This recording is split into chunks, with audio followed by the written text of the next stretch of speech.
Isang 3-day basic motorcycle riding safety seminar ang isinagawa ng PNP Highway Patrol Group para sa mga kapulisan ng Oriental Mindoro Police Provincial Office.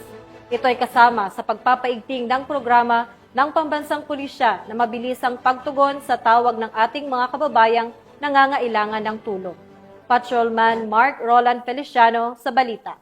Upay nga, 3-day basic motorcycle riding safety seminar na ginanap sa Motorcycle Riding Academy sa Barangay Sapul, Calapan City sa Oriental Mindoro. Pinangunahan ito ng mga tauhan ng HPG Mimaropa sa pamumuno ng kanilang regional chief na si Police Colonel Christian B. De La Cruz at pakikipag-ugnayan sa Police Regional Office Mimaropa sa pamumuno ng Regional Director na si Police Brigadier General Roel C. Rodolfo. Sa pagsisimula ng nasabing aktibidad ay pinangunahan ito ng mga safety reminders sa pagmumotor at ang kahalagahan ng pagkakaroon ng knowledge about basic motorcycle training. Para saan nga ba at ano ang kahalagahan ng aktibidad na ito?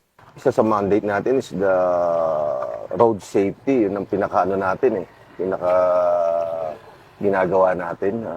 Ito yung project natin ngayon sa HPG, programa natin, para ma-educate natin yung mga kapulisan natin sa proper way ng pagmumotor and in line with para mapalakas natin yung response time natin. Actually, matagal na itong project ng Highway Patrol Group. Itong mga ginagawa nating training. Pero this is the first time na yung mga local police natin dito sa Mimaropa, yun ang ititrain natin.